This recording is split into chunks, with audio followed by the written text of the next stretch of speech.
The 2025 Rubik's Cube World Championship left us a lot of great moments and a lot of great finals to remember. However, there's one final in particular that I don't see people talk about enough. This is the story of the 4x4 Rubik's Cube World Championship 2025, the most intense final in cubing history. 7, wow. 80. Let's go, Sebastian! He made it the most dramatic I've ever seen! The 4x4 Rubik's Cube is made of 56 pieces, compared to the 20 pieces of a regular 3x3.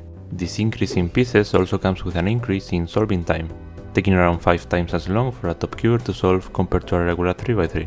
The most common approach to solving it is by using a reduction style method, basically by putting together the 4 center pieces on each side and the 2 wing pieces on each edge. The cube becomes the equivalent to a 3x3. We've reduced the cube from a 4x4 to a 3x3, so now we can solve it just like a regular 3x3. There are a few more peculiarities in 4x4 solving that we'll come back to later on the video. For now, let's put our focus on the competition. The 2025 World Championship had 3 rounds of 4x4, with the first one happening on Friday, and this was by far the biggest 4x4 round in history. Over 1200 people signed up to compete, but just 10% of them will make it to the second round, leaving over 1000 competitors to be eliminated. The second round was the last one before the finals, and only the top 20 will advance, leaving an extra 100 competitors to be eliminated as well. These rounds only serve the purpose to qualify for the finals, and the spot you get in them doesn't matter when determining the world champion.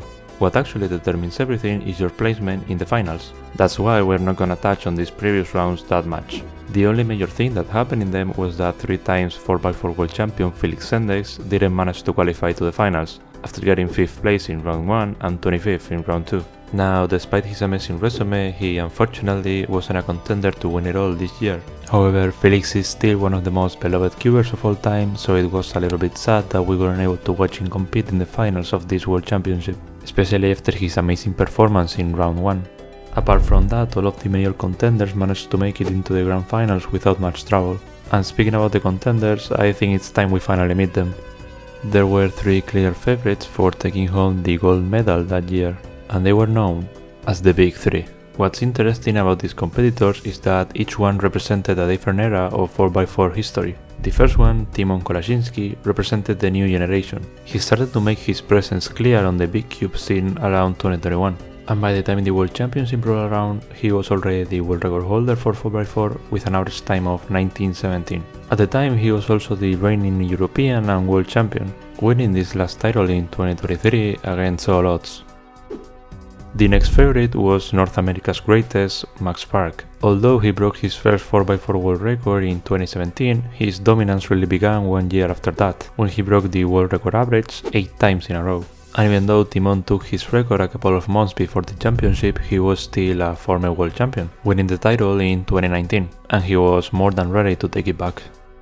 And finally, we have Sebastian Valla, the veteran. Sebastian broke his first 4x4 world record in 2011 and became world champion in 2017 in Paris. Despite being the oldest of the 3, he was still competitive, being ranked 3rd in the world at the time, just behind Timon and Max, and all those years of championship experience will definitely come in handy in the finals of such an important event, where nerve control plays a big role, and maybe it could even be a key part in determining this year's champion.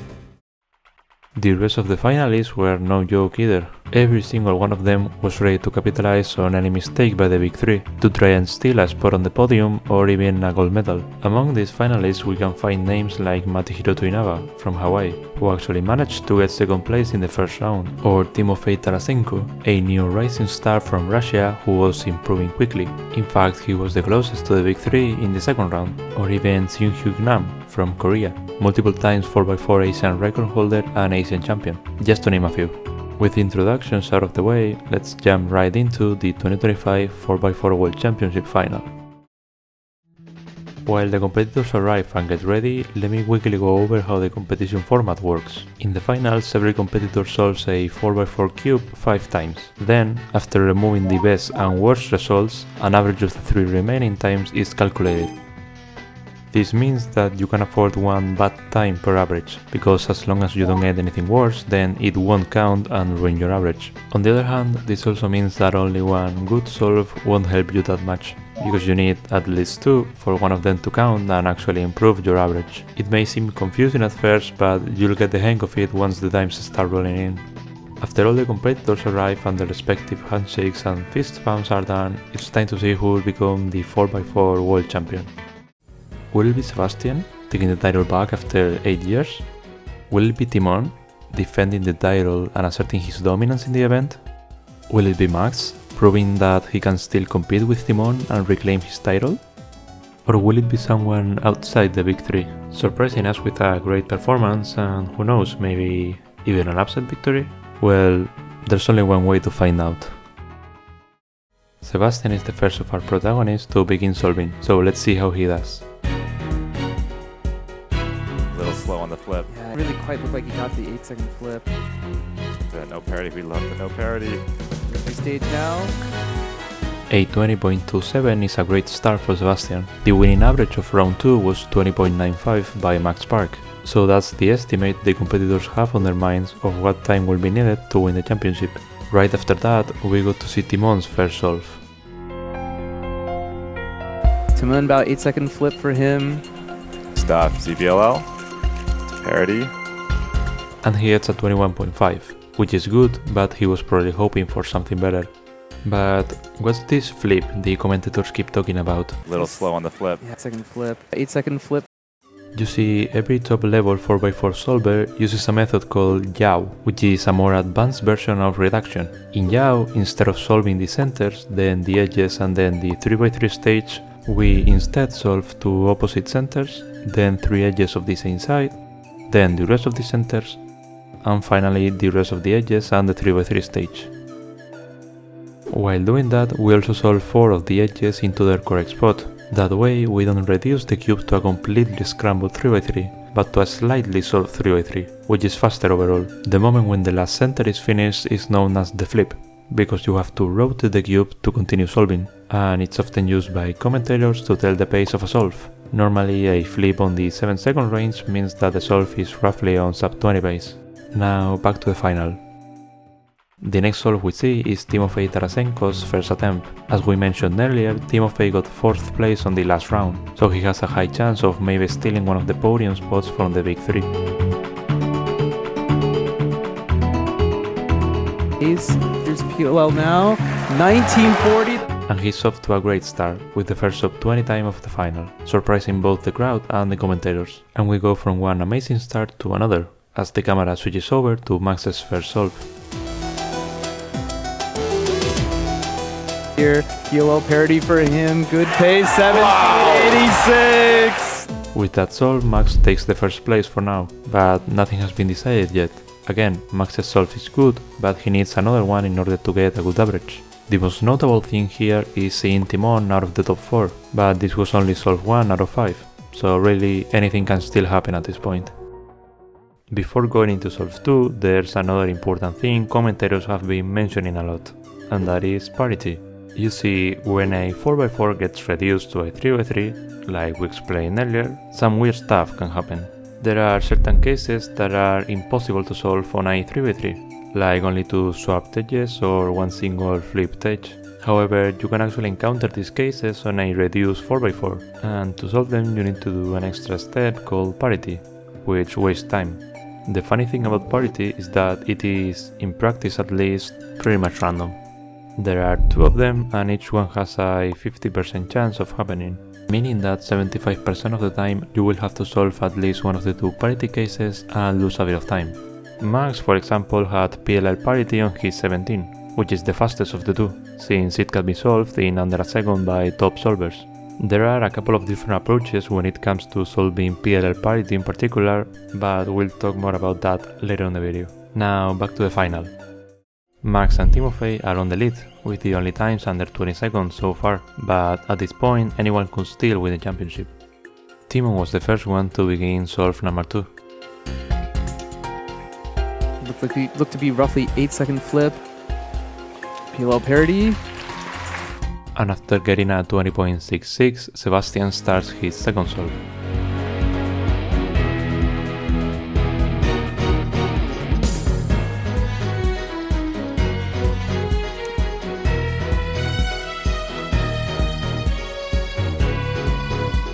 and he gets a 20.12.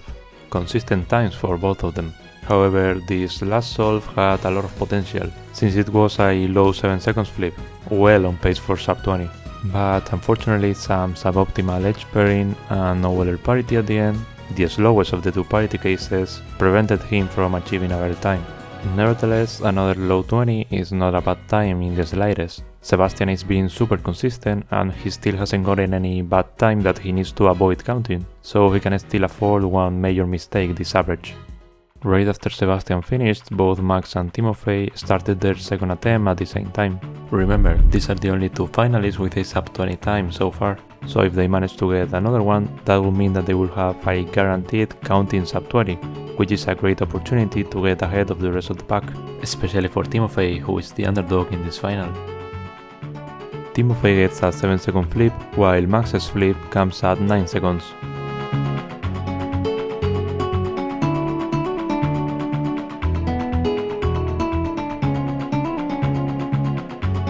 Timofey with another sub 20, 18.84. And surprisingly, Timofey is the one taking first place for now. He had an impeccable second half of the solve, and even with OLL parity, he still managed to get an 18, which means that, at worst, he's going to count the 19.4 that he got earlier. Max, on the other hand, with a slower flip and double parity, unfortunately couldn't get anything lower than a 23. However, it's not as bad as you think.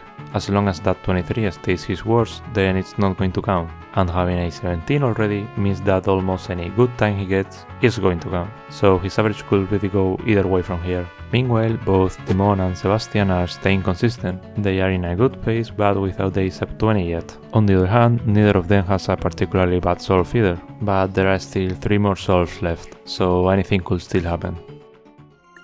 Now it's time for solve number 3. Timon is once again the first one to receive his cube, so let's see how he does. Sebastian and Timon are wide open for their averages. 6, whoa. Whoa, looks like he had a pretty good flip. Looks like he's flying through OLL parity. A flip under 7 seconds is an amazing pace. Unfortunately, he wasn't able to take advantage of it due to a minor pause during edge pairing and getting double parity. Still, a solve under 21 seconds with double parity is really impressive, since it's comparable to a 17 or 18 with no parity. So that's why Timon is really happy with it. After that, Sebastian gets his cube and begins solving. Both Sebastian and Timon are being super consistent right now, with Sebastian being a little bit ahead. So with this solve, he probably wants to continue that trend and maybe get a sub 20 to try to count it with one of his remaining solves, in order to close the gap with Timofey and potentially Max as well. However, at this point the pressure is starting to stack up. He knows he's been solving well so far.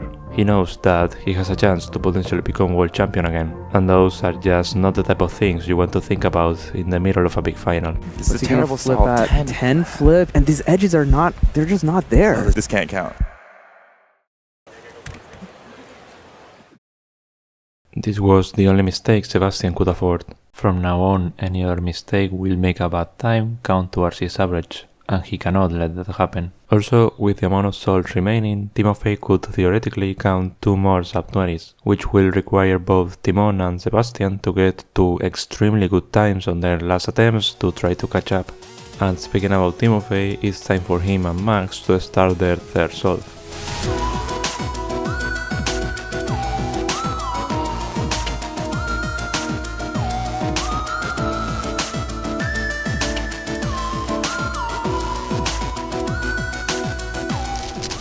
Timofey with a 1956.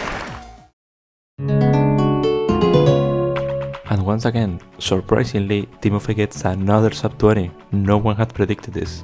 Timofey just needs a 21.01 or lower on one of his 2 remaining attempts to guarantee a sub 20 average, which would pretty much lock him in first place. Timon and Sebastian could still catch up by counting an amazing time, but it all depends on what Timofey does on the 2 remaining solves. Unfortunately, Max, in what looked like a repeat from last solve, gets another 23. This one is actually going to count and make significant damage to his average. He is technically not out of the running just yet. Remember, he has a 17 all the way back from solve number 1, so if he gets 2 great times, they are both going to count, and I'm talking really great times, probably low 18 or under 18 seconds. However, once again, it all comes down to what Timofey gets. He is totally in control of the situation. Someone who wasn't even among the 3 favorites is now way ahead of everyone else, and at this point has the highest chance of becoming the 4x4 world champion. This next solve is going to determine who still has a chance and who is 100% out of the running for world champion. However, Timofey is still very young and he doesn't have that much experience in big championships. Come on, the kid is 13 and on the bridge of becoming a world champion. He could still succumb to the pressure of having the victory so close to him and let it slip right through his fingers. Timon, Max and Sebastian all have years of experience. They've been in this situation before. And if Timofey makes a mistake, they are more than ready to try and steal the victory from him, even if the odds are not looking good. It's time for the 4th solve, the one that will decide who is still alive in this final and who is eliminated. Timon is solving first. Timon is just like Sebastian. He needs multiple sub-20s to catch Timofey unless Timofey really loses on these last 2. I don't think the title defense is going to come together for Timon. Yeah, the ZBLL, unfortunately. A 22.72. It's not looking good. At this point, Timon's only hope is that Timofey really messes up his next few solves. But it's time for Sebastian now. And remember, no more mistakes allowed. Hard. And Sebastian. Let's go, Sebastian. Come on. Can Sebastian put it together? Oh, come on. I got parity. Nope. Okay, he's still in it. He's still in it. 20.4. A 7 seconds flip, and even with OLL parity, he still managed to clutch up another 20 second solve. He's putting up an amazing performance, but he is also dependent on Timofey. Another good solve from him could mean game over for Sebastian. Remember, a 21.01 guarantees the sub 20 average for Timofey. And Sebastian doesn't even have a single sub 20 time, so he obviously can't beat that. Max is going next. Max does have a 17, so he basically needs to get He's got to repeat. 18 or better. Yeah. But 2 solves left. It's 4x4. Anything can happen.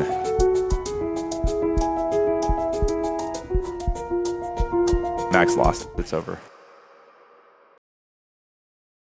And he gets a 22, taking him out of the running for world champion. His best possible average at this point is 21.4. Not enough to win, even if everything goes in his favor. And finally, it's time for Timofey to solve. After doing some calculations, we know that if Timofey right now gets anything under 24.16, Timon is 100% out of the running. And if he gets anything under 21.9, Sebastian is also out. And Timofey Tarasenko will become the world champion against all expectations. One of the 3 favorites is already eliminated, so let's see how many, if any, are still alive after this solve. Timofey can basically lock up the win here, Yeah. but Sebastian's still in it. It's all going to come down to this.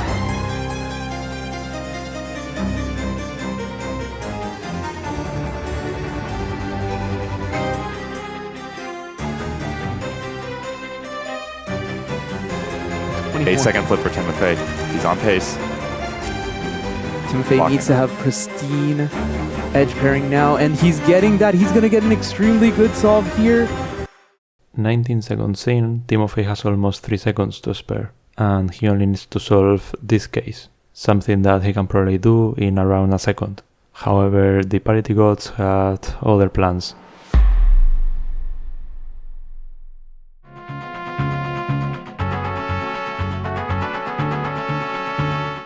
After solving the PLL parity in just a second, he now needs to both reposition his hands and solve this last case in less than 1.8 seconds to guarantee the win. It's not an easy task, but can he do it?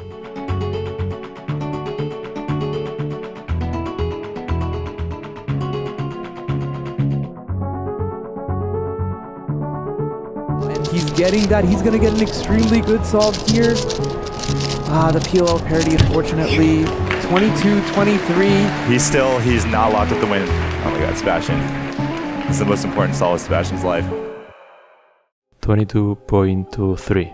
Timofey screams in excitement, because he knows that in the worst case scenario, he will get a 20.4 average, breaking the Russian national record by almost a second.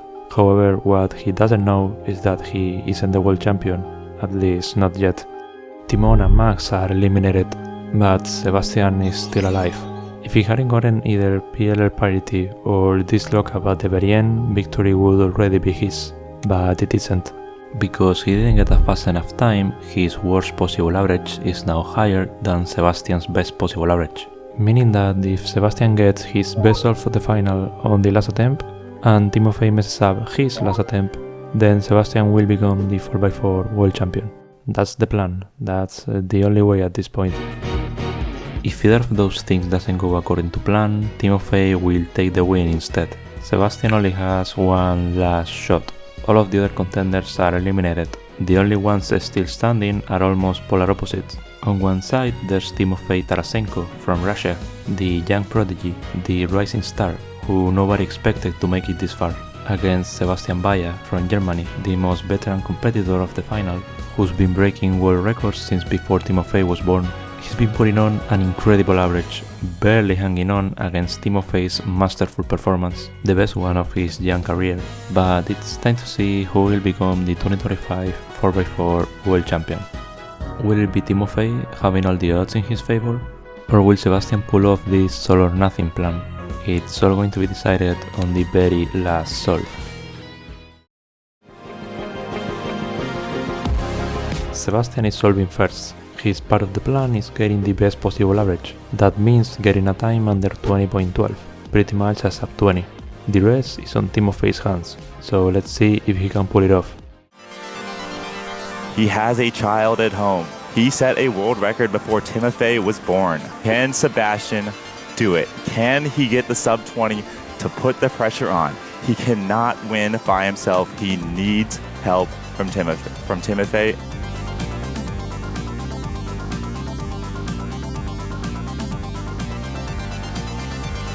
2 seconds, first 2 centers, let's go.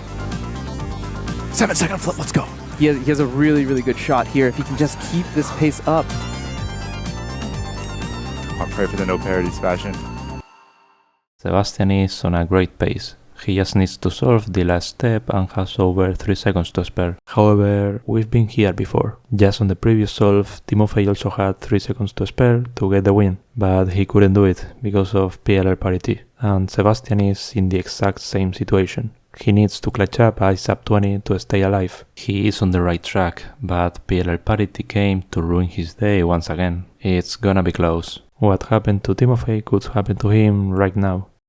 However, do you remember how everybody else has had to do 2 steps instead of 1 to solve a cube with parity? Well, that doesn't really apply when your name is Sebastian Baia. Let's go, Sebastian! 1551 from Sebastian Baia.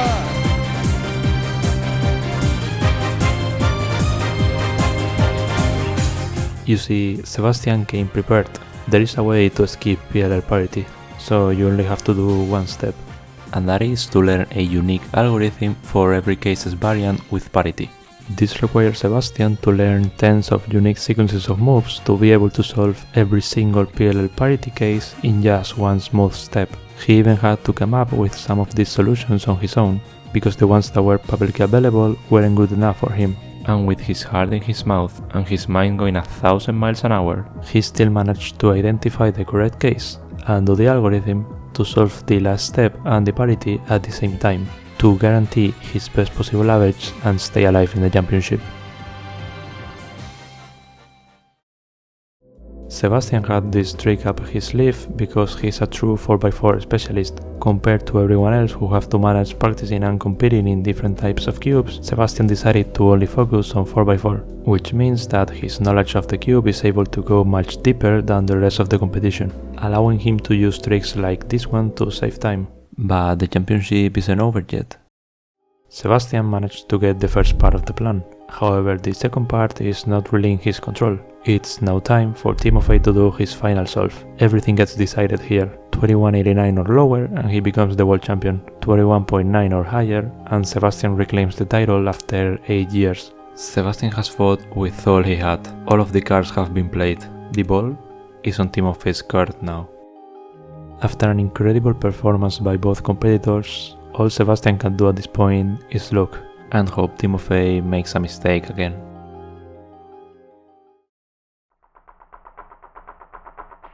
Oh, it's all gonna come down to this right here. 2189 for world champion from Timofey. Oh my goodness, anything can happen.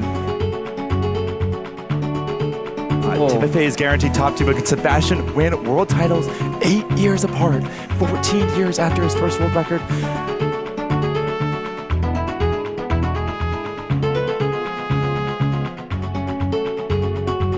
This is terrible. No, it's not. No, It's flip. It could come down to parity.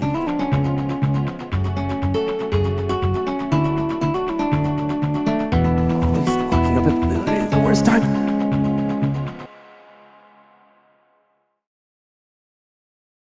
Sebastian wins. Let's go, Sebastian wins! Sebastian Varr, he's just learned of the news now. Sebastian Varr wins world championship titles 8 years apart, 14 years after his first world record. He proves that he is the longest standing cuber from the early 2010s, outlasting everyone. It's hard to put into words how amazing it is to see Sebastian for so many years do what like Felix and I cannot do, and he is still competitive, more than competitive. He is the world champion. Obviously, I think Sebastian wanted to give me a heart attack. Oh my god, he made it the most dramatic I've ever seen. He fucking did it.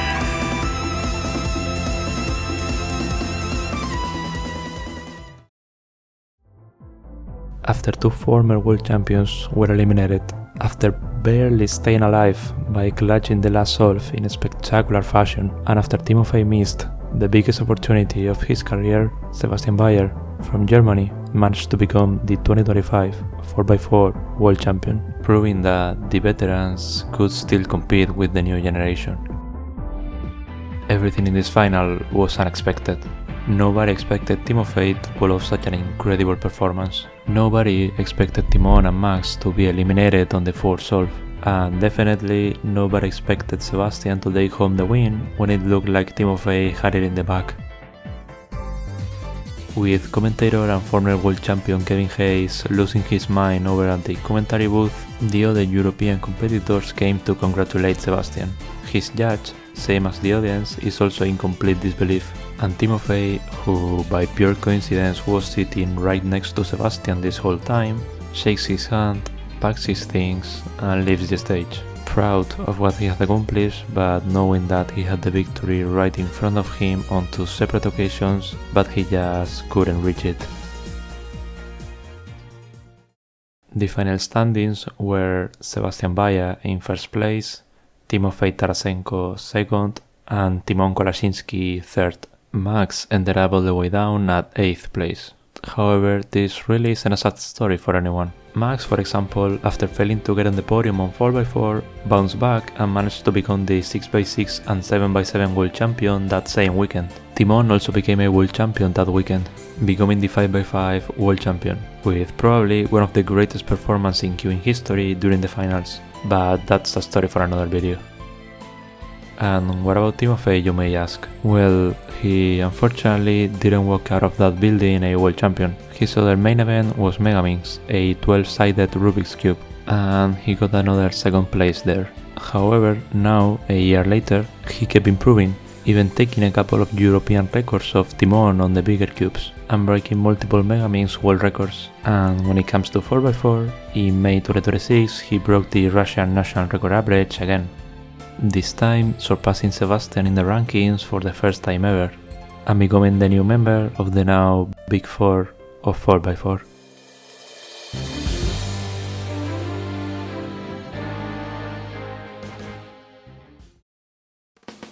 And that's the story of the most intense final in queuing history. Thank you so much for watching the whole video, I really appreciate it. If you like what I do, please consider subscribing to the channel. It's free and it really helps me out a lot. This was by far the longest video I've ever made, so I really hope you enjoyed it. If you want to watch the whole final without my explanations and with the amazing commentary of Manu and Kevin Hayes, there's a link in the description. And here's another one of my videos if you want to watch more. With all that said, thank you again and have a nice day. Bye!